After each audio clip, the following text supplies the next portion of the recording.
As I reflect back on the journey of my life, I think about how God directed me to Kampala for that workshop. I had a burden for my church to give from their hearts and not out of duty. But I never thought it would take such a horrible situation for me and my town to realize that we all needed to change.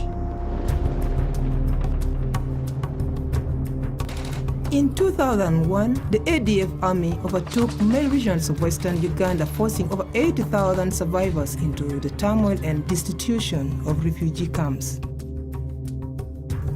As the war raged on, hope along with the moral fiber of the people faded. But there was one who chose to inspire through generosity and gracious giving, and this is his story. My name is Hannington Bahemuka, but most people call me Bishop Hannington. The life in the camps was very bad because families would crowd in the shack houses, children would go without food for 1, 2, 3 days, water was not available, and death started resulting within a short time.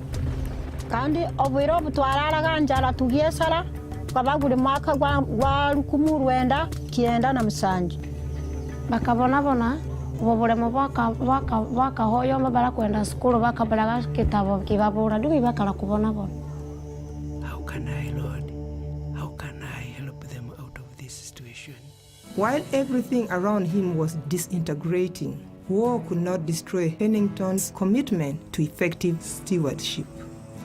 The Lord spoke to my heart about putting into practice what I had learned at the International Steward Workshop. I had been taught that everything we have belongs to God. So even in this refugee camp, God has put abundant resources for his work. So I called upon the believers to start sharing what they have with the needy. Kuruga Bishop Hannington Bahemuka akutuleteraga bageni batwegesia kigambo kyokugaba. In the camps, we started a campaign to provide blankets to the orphans, and it was the first time we saw the principles come to life.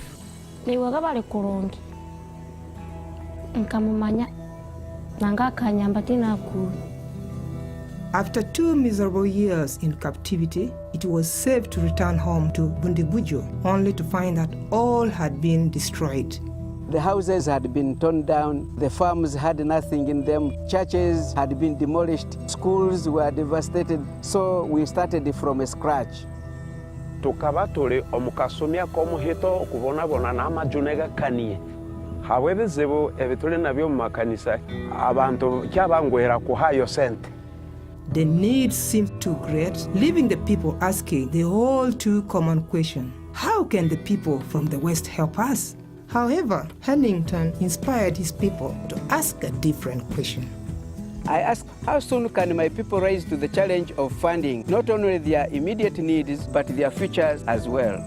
I told the people at that time that God has given us everything we need to rebuild our community. And what he needed was others to make themselves available to him, and he was going to use us. And those of us who are mechanics, those of us who are business people, they can use their gifts and the trade that they have to build their community.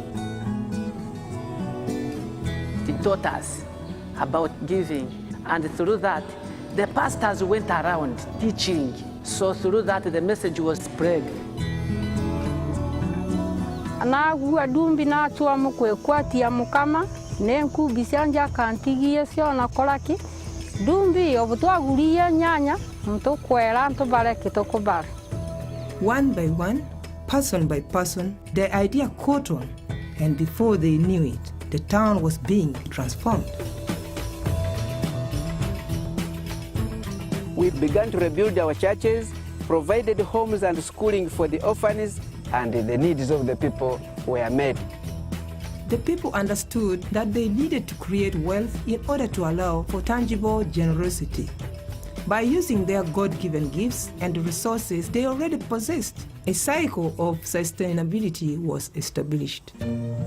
We have a lady in our church. She is lame, but one day we were calling upon people to bring their gifts to come and build a church. Katanika bakageba tia kwesa mtima wanje kina yankoko mana wanje kamwibia nkamwaya abo mana wanje ne kanisha foto yamba. And today the church she worships in is made of bricks, And we look at that as a wonderful example of gracious giving.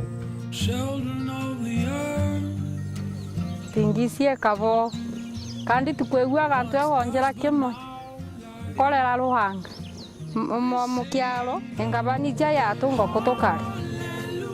And this message can work in every situation, in every country, because surely generosity is transformational. Out of the jungle of war and destruction, one pioneer leader, inspired by generosity, shared the vision with his community. No longer waiting for outside relief, the grace of giving has replaced a welfare mentality, and an entire town was rebuilt.